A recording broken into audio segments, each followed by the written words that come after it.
With the dawn, a yellow light creates a mystic air, and the fine mist filtering through the sun's rays herald another day.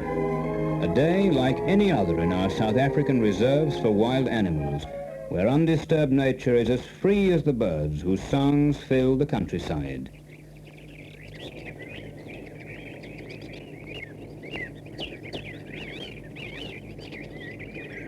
The vulture, always on the alert, will soon take to flight in search of food. The elephant, browsing his way slowly through the veldt, fulfills many wonders of nature. His action, often as a result of his feeding habits of pushing many bushes and trees to the ground, obstructs the passage of other game and thereby permits the growth of grass and other vegetation on areas overgrazed by other animals, thus preventing some areas from becoming unproductive. He also makes food available to other animals by trampling the long, coarse grass, which smaller animals were not able to penetrate before, thus enabling them to feed there. The average walking pace is estimated at 4 miles an hour. Its great length of stride enables the elephant to cover ground fairly quickly, even at a slow walk. Elephants inhabit areas of many different types of vegetation, including wooded savanna, and one would be ill-advised to attempt a close approach, as, though not contemplating harm, they cannot be regarded as playthings. Once on the move, and when with young, they can be easily irritated.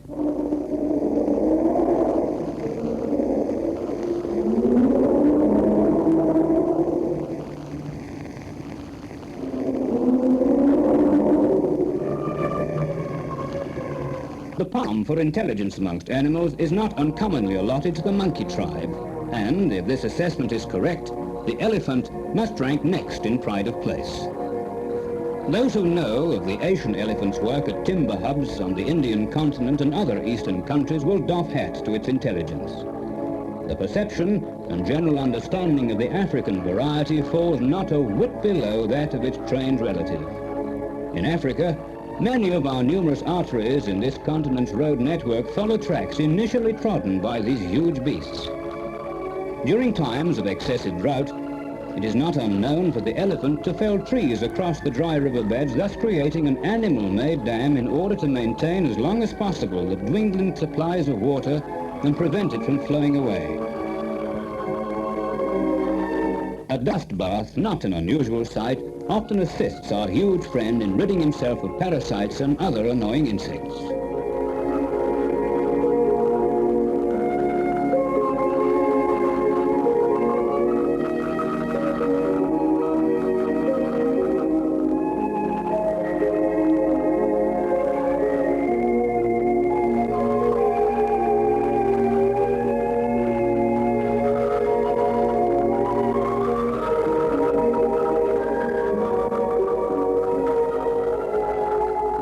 The monster's diet, depending upon its age, could be in the region of 1/4 to 1/2 ton of vegetation in the course of 24 hours, and performs, to assist to it, no unusual feat when it drinks 14 gallons of water at a sitting.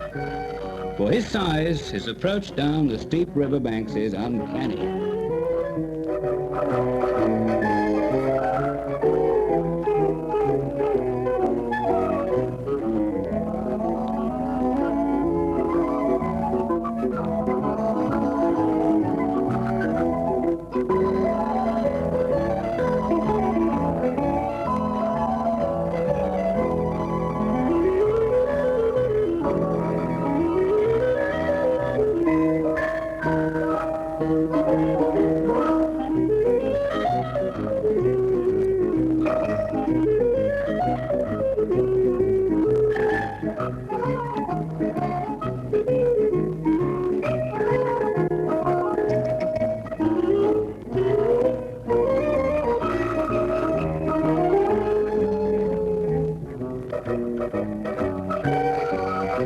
In the drier areas, elephants perform a vital service to all other animals by locating water in sandy river beds through digging small wells for water which is often present beneath the surface. The elephant's enjoyment of a mud bath is not unlike the actions of a naughty boy.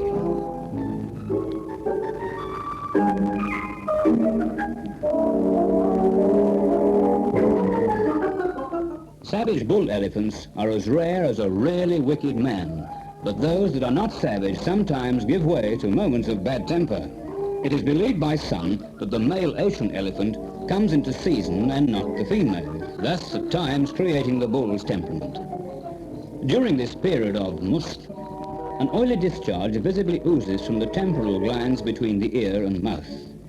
The discharge running down into his mouth is said to render it savage. There is yet no proof that this happens to the African elephant.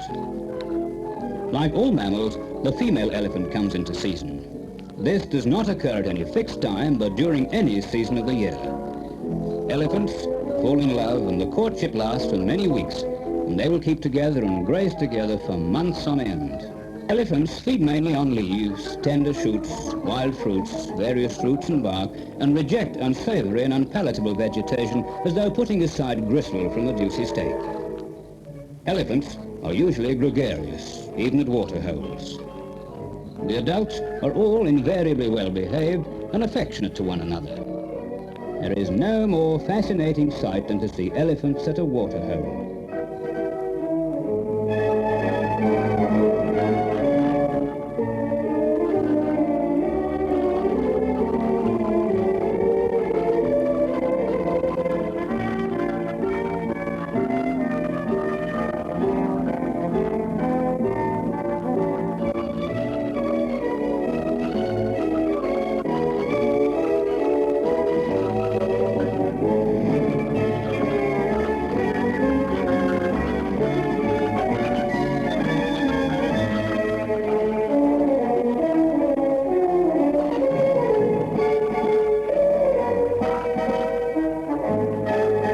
When the herd moves, they shuffle off in a moment, although to stand in their path can be rather a harassing experience, and they are not unlike a few steamrollers out of control.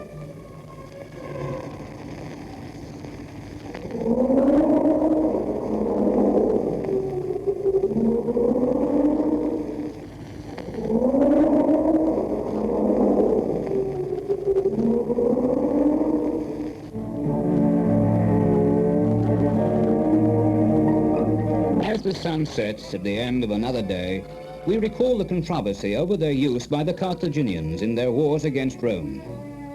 The belief that the African elephant is not capable of being domesticated, which is by no means true, for the African elephant has been trained in the Congo.